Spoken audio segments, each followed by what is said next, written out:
Another night, another great show in Toronto. This time around, Dark Funeral, Cattle Decapitation, 200 Stab Wounds, and Black Braid. The 2023 Decibel Tour hit Toronto with a vengeance, and you could tell fans were excited because the lineup was wrapping around the corner. 1 hour before doors opened, and was already so long that you couldn't see the end of it. Always a great prelude to what the evening is going to be all about. And what was all about was nearly packed house. I love shows like this because the energy level just goes all the way up. The excitement, the energy, the mood in the room is just contagious, and that's what you need in order to take a great show and make it outstanding. And I honestly feel like tonight was one of those shows. But before I talk about the 4 bands on the bill, I just want to give a shout out to the boys in Raider and Invicta. Every time I go to a show and I get to hang out with these guys, I feel like I'm getting my money's worth and then some. Great dudes, great people, fun to hang out with, and both bands released brand new records this year. So if you've never heard of Invicta or Raider, go check them out immediately. You're not going to regret it. 2 great bands from the surrounding Toronto area. Now let's talk about the 4 bands on tonight's bill, starting off with Black Braid.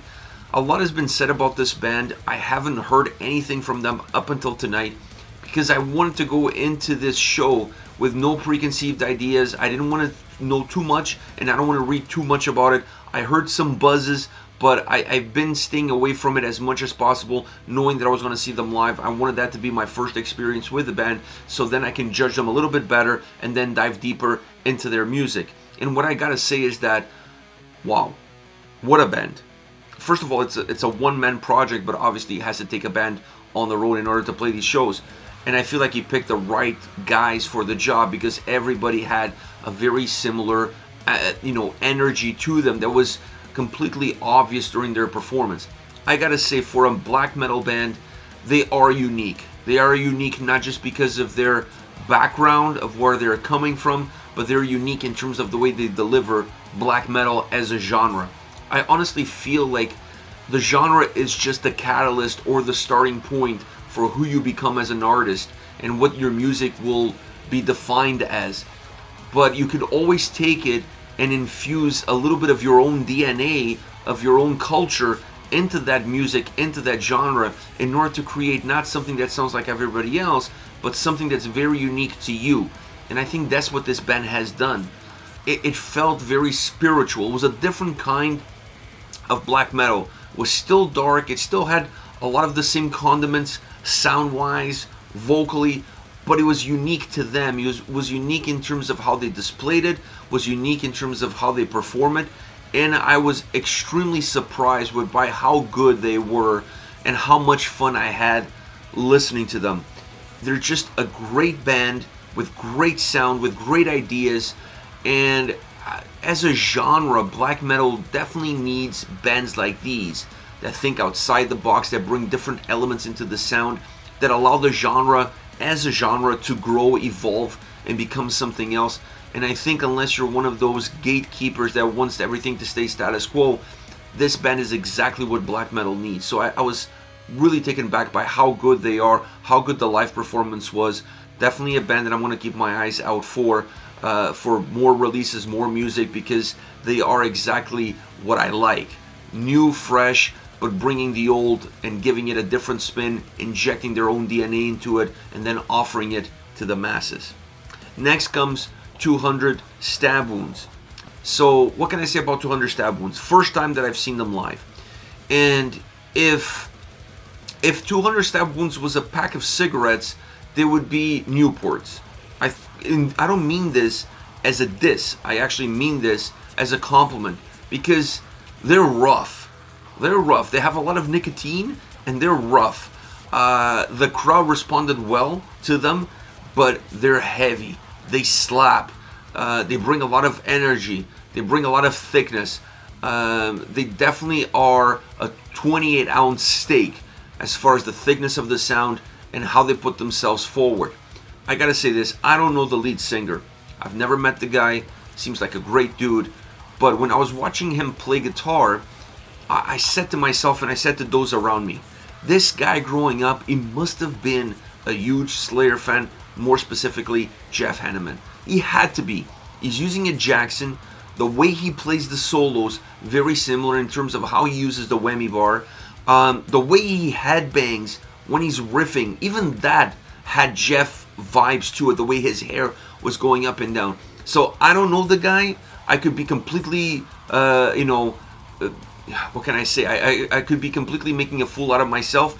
But the vibe that I got watching this performance, watching how he played guitar, definitely this dude must have been a Slayer fan, still is a Slayer fan probably, and definitely a Jeff Hanneman fan. I just got that vibe from the first moment that he walked on stage and he started playing guitar. But the whole band is crazy. A lot of energy, very raw, very punchy. I feel like maybe in a smaller venue, you can get a better feel for how they inject the crowd with their own energy. The Phoenix is a medium-sized venue, but on the larger side as far as metal venues in Toronto are concerned. So if I was all the way in the back, so it's difficult for me to assess how energetic the crowd was on a larger scale because of where I was.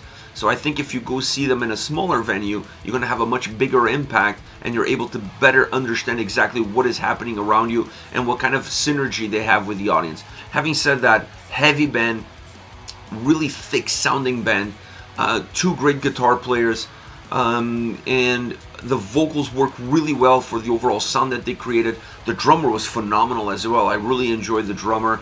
So it's a band that has great attributes and it feels very raw, sounds very raw, and definitely puts forward that sort of image and that sort of performance as well. Next came Cattle Decapitation, a band that released Terracite in the month of May, an album that's going to be one of the best albums of 2023. I have no doubt about that. Great record. I honestly didn't think after Death Atlas, I thought Death Atlas was their best album, and I'm like, well, it's going to be really hard to surpass that one. They released Terracite, which I really feel like it's a better record than Death Atlas, and Death Atlas was amazing. So, great month for them. They're on tour. They're playing 3 songs from Terracite, 2 songs from Death Atlas. That's 5 songs. Their set has 8 songs in total. So the majority, the bulk of the tracks on this set list for this tour is definitely from the last 2 records, which they kind of merge one with the other. So it's a really interesting dynamic anyways, working really well. The crowd went insane from the first moment they walk on stage to the moment where they left the stage. I just felt like the crowd was there for them and gave them as much as they gave the crowd. Like I said, as far as the set is concerned, considering the restrictions of time, not being a headliner, this was a good set list, a set list that I really enjoy. I've seen these guys now multiple times, and they've never played a bad show. I've never seen them play a bad show. Regardless if they're the headliner or a supporting band, they always give 110%, and that was no different. I like the fact that they played more of the 2 new records, considering that's the new material, and fans haven't perhaps got a chance to hear as much of that live as some of the older material.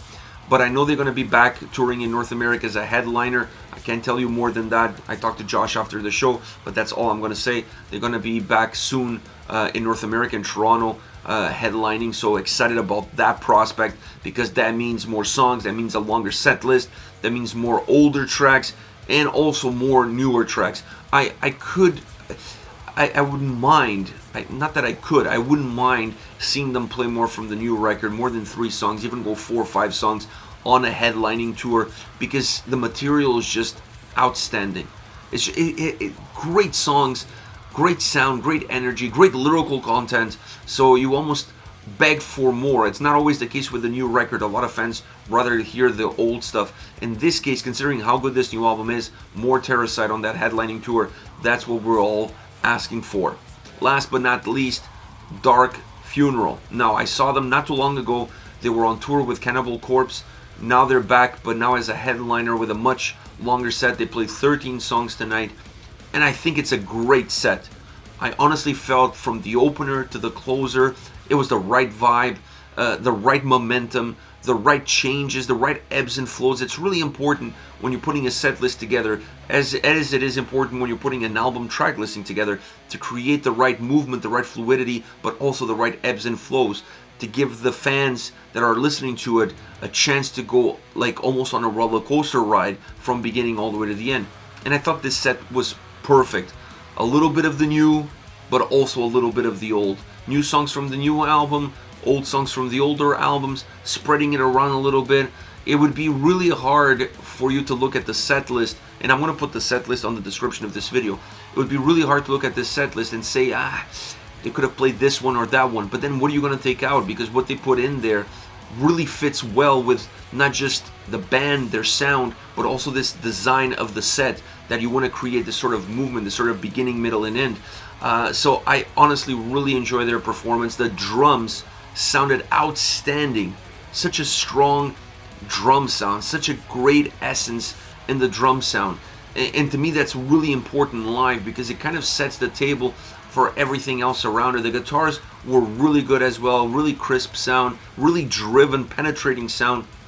And then the vocals were kind of the glue that brought it all together. The Phoenix has great sound experience. It's a great venue for concerts. The sound travels really well. It doesn't echo. It has the ability to become super defined. So if you have somebody that knows what they're doing mixing at the table, you're going to have a great night regardless of what band is playing, because it's a venue that enhances the experience of the listener. And then when you have a performance like Dark Funeral had tonight, things just become better by the second. It was a great evening. It was a great show.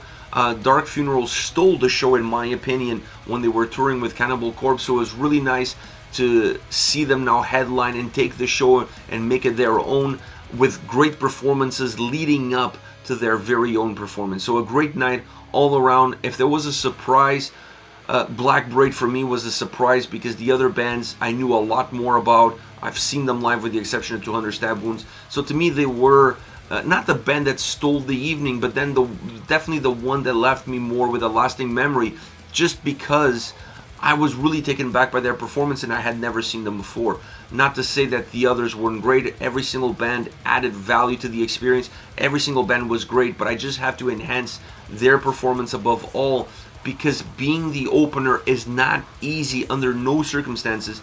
But to do how they did it and to have the confidence to perform in the way that they do, kudos to them. Great, great, great, great band.